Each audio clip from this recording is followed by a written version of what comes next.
1절 말씀, 구약 성경 이사야서 9장 6절과 7절 말씀입니다.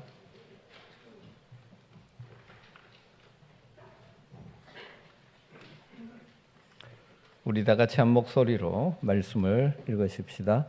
이는 한 아기가 우리에게 낳고 한 아들을 우리에게 주신 바 되었는데 그의 어깨에는 정사를 메었고 그의 이름은 기묘자라 모사라 전능하신 하나님이라 영존하시는 아버지라 평강의 왕이라 할 것입니다.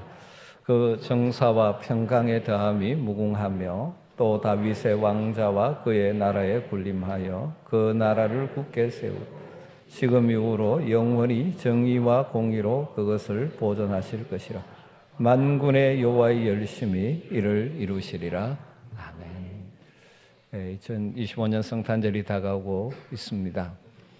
우리 그리스도인들은 이 기간 동안 특별히 우리 예수님 탄생의 의미를 깊이 묵상하면서 경건한 삶을 살아야 할 것 같습니다. 성탄절을 잘 보내는 방법은 무엇일까요? 여러 가지 있을 것 같습니다만은 서론적으로 몇 가지 말씀드리면, 우리 특별히 성탄절을 앞둔, 성탄절을 지난 이 시기에 우리는 무엇보다 우리 주님 이 땅에 오심에 대한 그 말씀들을 묵상하면서 우리를 향하신 하나님의 사랑을 다시 한번 깊이 마음에 담았으면 좋겠습니다. 말씀 묵상의 기간이 되면 좋을 것 같습니다.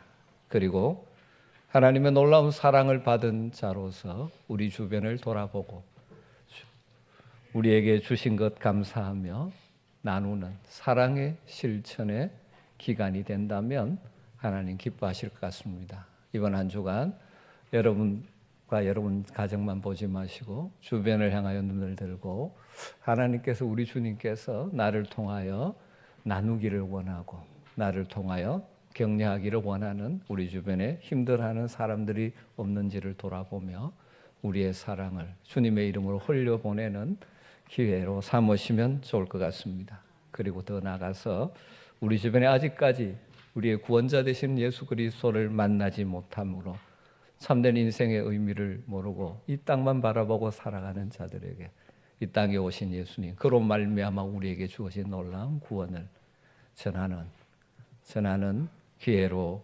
삼으시면 참 좋을 것 같습니다. 오늘 우리가 읽은 말씀은 이사야 선지자가 기록한 예언의 말씀이죠. 이달에 암송 구절이 들어가 있기도 합니다. 이사야 선지자는 예수님이 이 땅에 태어나시기 약 700여 년 전에 활동했던 선지자죠. 그가 장차 오실 메시아에 대한 예언의 말씀을 이사야에 참 많이 남겼습니다. 그래서 흔히 이사야서를 가리켜서 구약 속에 있는 복음서라고 칭하기도 합니다. 그 중에 메시아 탄생에 관한 예언의 어쩌면 핵심 하이라이트와 같은 부분이 오늘 우리가 읽은 이사야서 9장 6절 7절 말씀입니다.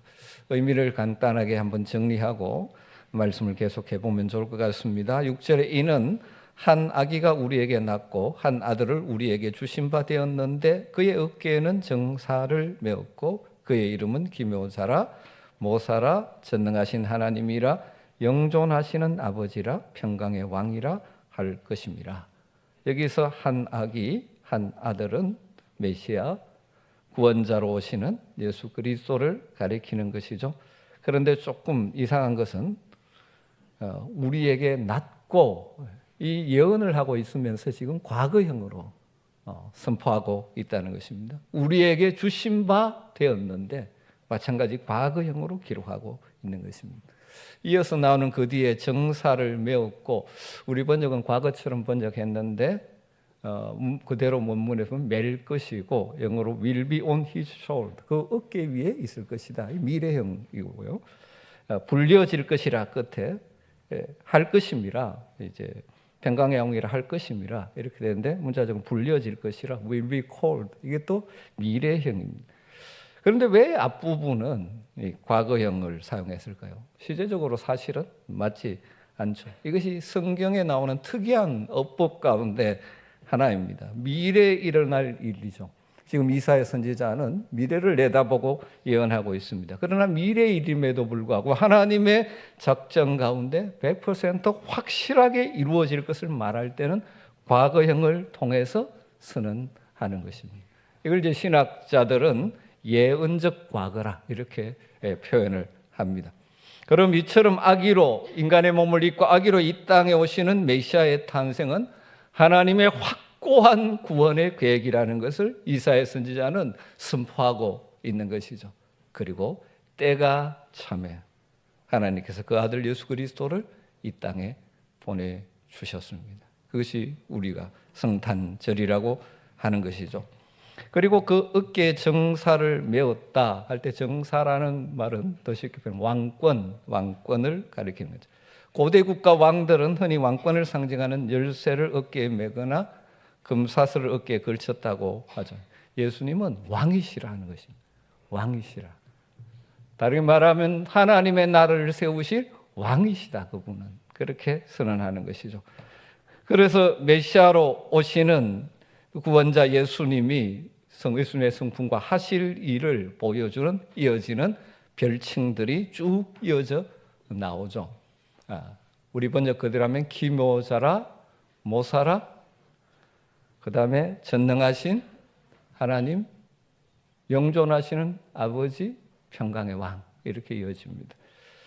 우리 개역개정 우리말 성경은 기묘자, 모사 따로 번역을 했고 또 많은 성경들은 앞에 기묘자라고 번역한 단어를 뒤에 나오는 단어를 수식하는 것으로 번역을 하기도 합니다. 기묘한 모사, 쉽게 말하면 놀라운 상담자 이렇게 번역해서 기록하기도 합니다. 우리 성경은 특별히 우리 개역개정은 좀 문자역에 초점을 두기 때문에 기묘자, 모사 이렇게 독립적으로 표현을 해놓은 것 같습니다. 모사라고 우리가 잘 쓰지 않는 단어를 왜 이렇게 번역했느냐? 안 그래도 이번 주간에 저와 함께 사는 사람이 그렇게 묻습니다. 이해하기 쉬운 말로 하면 좋을 텐데 그냥 상담자, 카운슬러, 상담자로 하면 좋을 텐데 왜 모사로 했을까? 아마 여러 가지 이유가 있을 것 같습니다. 왜냐하면 이 단어를 이 상담자라는 단어로 다 담을 수가 없기 때문에 어렵지만 옛날 말인 모사라는 단어를 그대로 쓰고 있습니다. 지혜로 우리를 도우시는, 지혜로 인도하시는. 그래서 모사라는 것이 과거의 왕의 여러 가지 지혜를 이렇게 말해줘.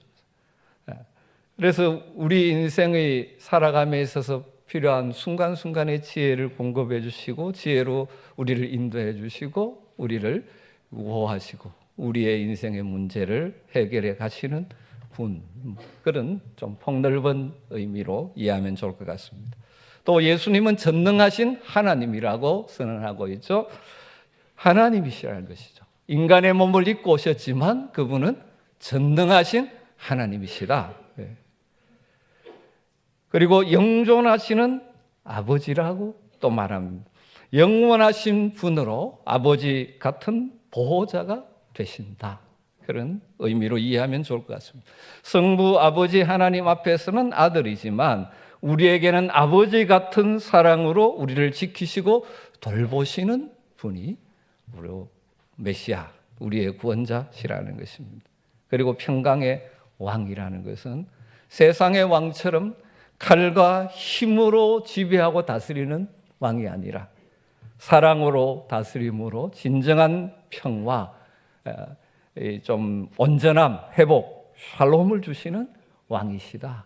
그런 의미가 되는 것 같습니다.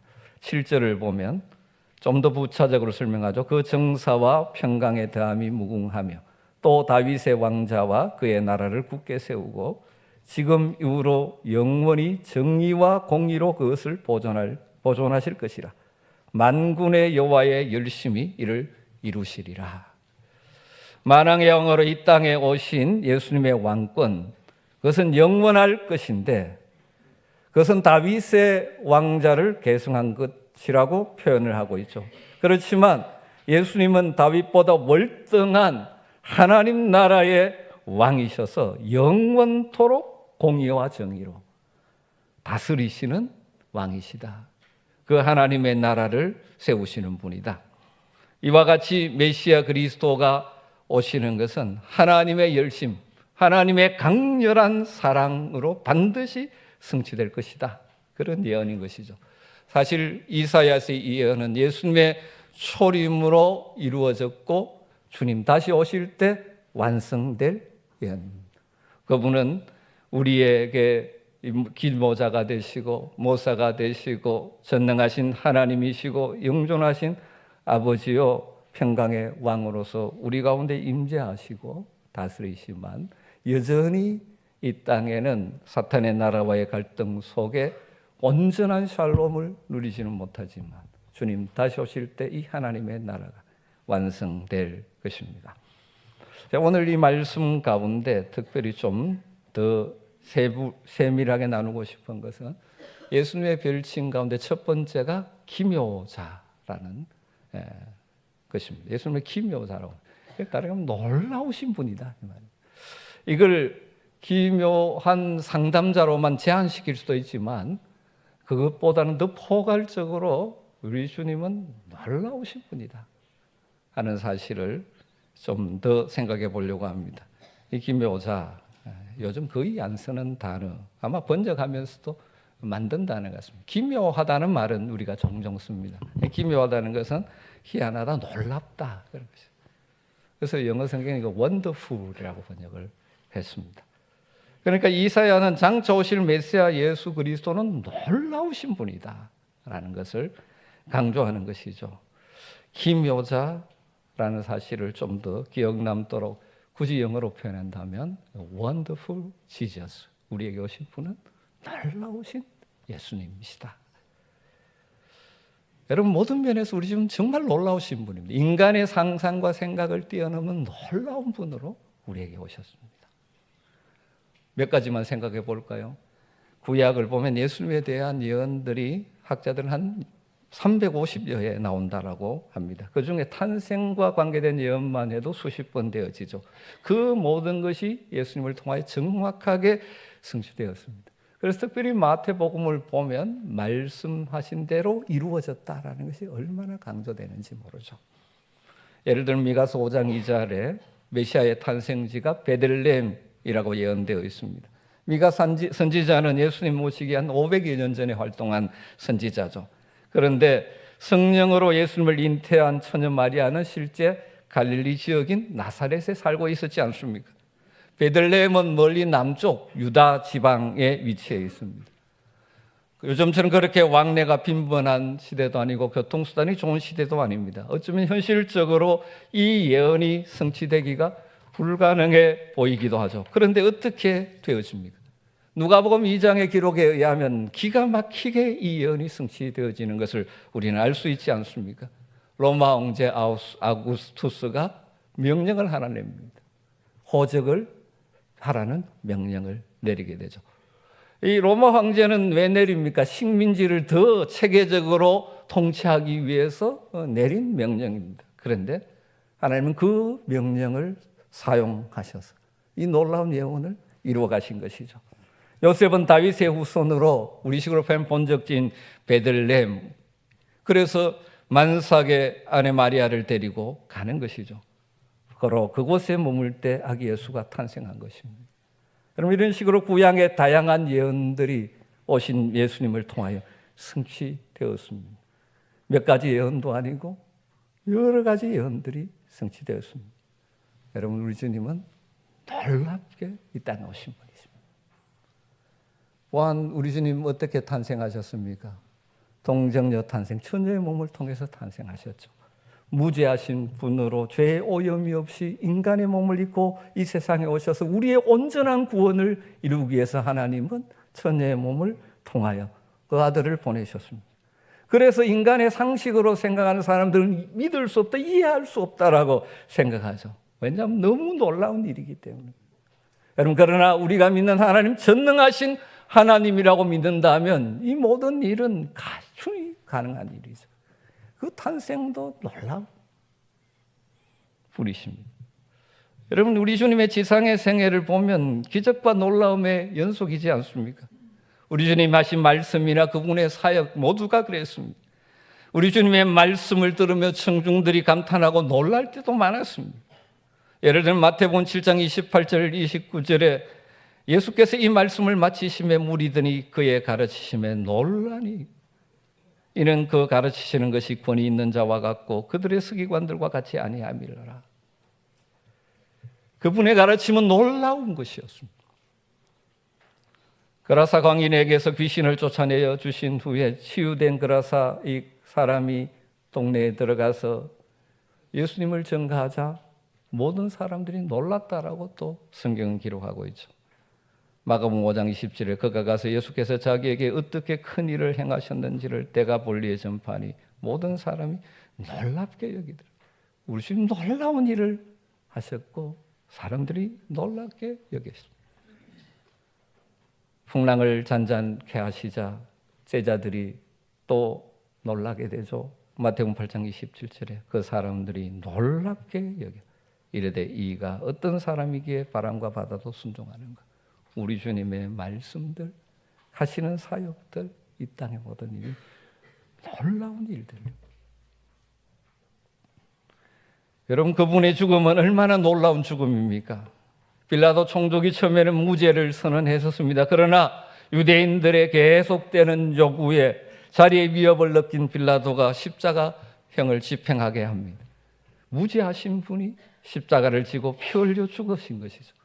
하나님 바로 이것을 사용해서 인류의 모든 죄를 대신하시는 대속의 제사를 드리게 하신 것이죠.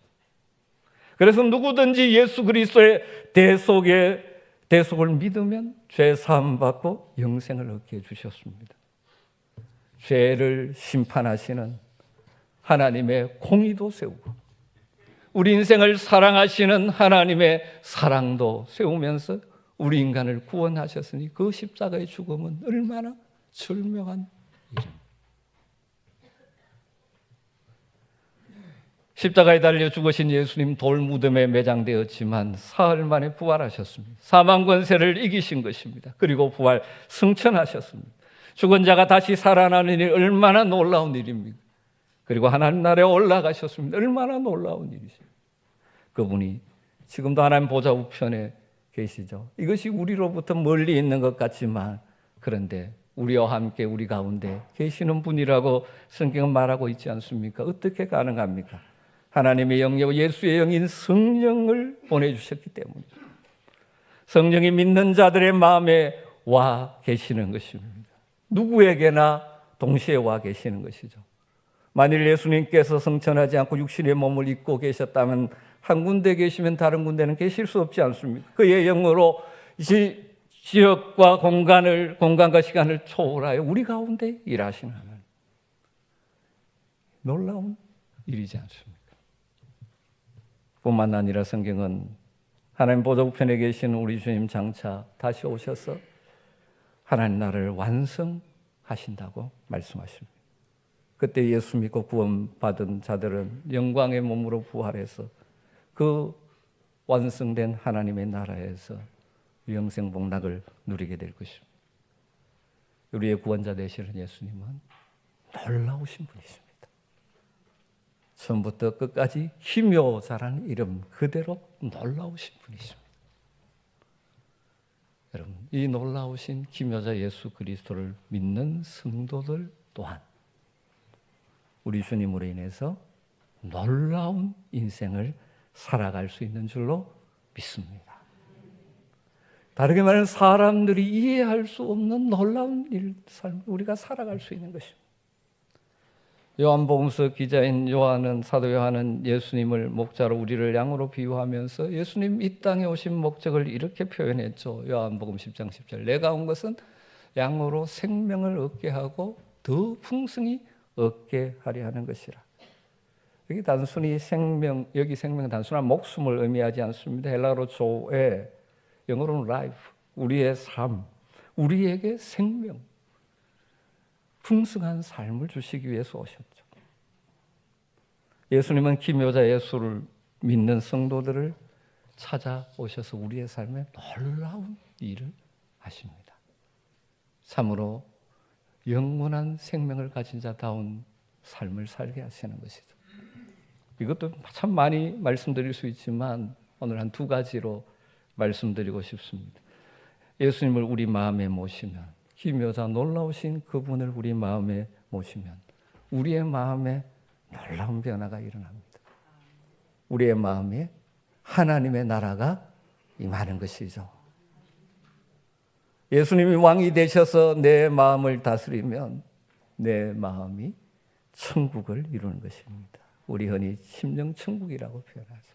물론 이 주님의 다스림을 신뢰하지 못하고 흔들릴 때가 많기 때문에 이 마음의 천국이 지속되는 것은 아니고 왔다 갔다 할 수는 있지만 주님을, 그 놀라우신 주님을 믿고 바라고 주님을 의지하는 자들은 놀라운 이 마음, 심령천국을 경험하게 되죠. 우리가 육신의 죽음 위에 들어갈 천국, 하나님 나라도 사모해야 되지만 이 땅을 살면서 우리 마음 속에 지금 이루어지는 천국도 순간순간 맛보며 살아야 하는 것이죠. 그래서 우리의 환경을 뛰어넘는, 조건을 뛰어넘는 기쁨도 누리고 평안도 맛보며 살아가는 것이죠. 예수님께서 우물가에 물길러 나온 사마리아 여인에게 하신 말씀도 바로 그런 말씀이라고 볼 수 있습니다. 요한복음 4장 13절 14절에 예수께서 대답하여 이르시되 이 물을 마시는 자마다 다시 목마르려니와 내가 주는 물을 마시는 자는 영원히 목마르지 아니하리니 내가 주는 물은 그 속에서 영생하도록 솟아나는 샘물이 되리라. 죄로 말미암아 고달픈 인생, 사람들과 관계 맺지 못하며 살아가던 이 여인이 예수님이 주시는 생수, 영생의 기쁨을 발견한 후에 어떻게 합니까? 그렇게 피하고만 싶었던 그 마을 사람들에게 달려가서 내가 메시아를 만났다라고 소리칩니다. 그것도 물동이를 버려둔 채로. 여러분 얼마나 놀라운 일입니까? 주님을 만날 때 우리의 삶에 놀라운 변화를 주시는 분이시죠. 예수님 우리 심령에 부어주시는 그 평안은 세상이 주는 일시적인 편리함과 안일함과는 비교할 수가 없지 않습니까? 그래서 예수님 말씀하셨습니다. 요한복음 14장 27절에 평안을 너희에게 끼치노니 나의 평안을 너희에게 주노라. 내가 너희에게 주는 것은 세상이 주는 것과 같이 아니하니라. 너희는 마음에 근심하지도 말고 두려워하지도 말라. 놀라우신 주님, 그분을 모시고 살아갈 때 우리 마음에 이런 변화와 이런 평안과 기쁨을 맛보는 놀라운 삶을 살게 되는 것이죠. 그래서 때로는 주변 사람들이 이해할 수 없는 기쁨, 감사하며 살아가는 것이죠. 우리의 믿음의 선배들이 이 기쁨을 이렇게 찬양했지 않습니까? 내 영혼이 은총 입어 중한 죄짐 벗고 보니 슬픔 많은 이 세상도 천국으로 하도다. 할렐루야 찬양하세. 내 모든 죄 사함받고 주 예수와 동행하니 그 어디나 하늘나라. 같이 할까요? 높은 산이 거친 들이 초막이나 궁궐이나 내 주 예수 모신 곳이 그 어디나 하늘나라. 할렐루야 찬양하세. 내 모든 죄 사함받고 주 예수와 동행하니 그 어디나 하늘나라. 사랑하는 성도 여러분, 우리가 이 땅을 살면서 수많은 아픔도 겪고 슬픔도 겪고 문제도 경험하지만 그 놀라우신 주님을 마음에 모시고 그 주님을 바라보고 주님을 의지하고 주님을 맡길 때 우리는 환경을 뛰어넘는 기쁨과 평안을 누리며 살아갈 수 있지 않습니까? 얼마나 놀라운 일입니까? 이것이 바로 우리가 누려야 될 놀라운 삶이지 않을까요? 두 번째로 예수님을 마음에 모시고 살다 보면 점진적으로 우리의 인격이 변화되어집니다. 죄와 욕심을 따라 살던 옛 사람의 모습은 점점점 사라지고 예수님의 인격을 닮은 새 사람의 모습으로 변화되어져 가는 것이죠. 이것이 놀라우신 주님을 마음에 모시고 사는 자들의 삶에 일어나는 놀라운 삶입니다. 바울 사도는 그렇게 말했죠. 그런즉 누구든지 그리스도 안에 있으면 새로운 피조물이라. 이전 것은 지나갔으니 보라 새 것이 되었도다. 갈라디아서 2장 20절에 내가 그리스도와 함께 십자가에 못 박혔나니 그런즉 이제는 내가 산 것이 아니요 오직 내 안에 그리스도께서 사신 것이라. 그 놀라우신 주님이 우리 안에 사실 때 우리는 놀라운 삶을 살아가게 되는 거죠. 세상 사람들이 때로는 이해할 수 없는 삶을 살아갈 수 있는 것이죠. 변화된 삶을 살아가는 것이 우리의 인격을 통하여 하나님을 보여주며 살아갈 수 있는 것입니다. 자주 들으셨지만 고대 유명한 신학자 어거스틴의 일화 가운데 이런 일화가 있다는 것 잘 아시죠? 그는 젊은 시절에 방탕한 삶을 살았고 이방 종교에 빠져 살았죠. 그 어머니 모니카는 눈물 흘리며 아들을 위해서 기도했었습니다. 그런데 하나님 은혜로 주님을 만나게 되고 인생이 변하고 놀라운 변화를 경험하게 되었습니다. 그러던 어느 날 길을 가다가 옛날 함께 방탕할 때 같이 놀던 여자를 만나게 됩니다. 그는 가볍게 목례하고 지나쳐 버립니다. 그랬더니 그 여인이 따라오면서 외치는 거죠. 당신 어거스틴 아니요. 맞는데 왜 그냥 가는 거예요? 당신 나한테 그럴 수 있어요. 그렇게 하니까 돌아서서 정중하게 이렇게 말했다고 합니다. 그래요, 나는 어거스틴입니다. 하지만 당신이 알고 있던 어거스틴은 이미 죽었습니다. 나는 다른 어거스틴입니다. 라고 말했다고 하죠. 여러분, 우리 주님 놀라우신 분, 그분을 모시고 사는 자들은 놀라운 삶의 변화가 있는 것이죠. 어거스틴이 주님을 만나지 못했다면, 놀라운 주님을 만나지 못했다면 어쩌면 그는 태풍과 같은 인생을 살아갔을 것입니다. 방탕한 가운데 멸망의 길을 갔겠죠. 그러나 주님 때문에 인생이 변합니다. 후대의 많은 사람들에게 유익을 끼치는 명품 인생을 살게 된 것이죠. 놀라우신 주님, 그분을 마음에 모시고 살면 우리의 삶에도 놀라운 변화들이 일어나는 것이죠. 저와 여러분에게 이런 은혜가 있기를 주임으로 축원합니다. 우리를 구원하기 위해 이 땅에 오신 우리 주님을 이사야 선지자는 기묘자라고 말씀합니다. 놀라우신 분이라고 말합니다. 여러분, 이번 성탄절에 다시 기묘자 예수님을 묵상하며 여러분의 마음의 중심에 모실 수 있게 되기를 주임으로 축원합니다.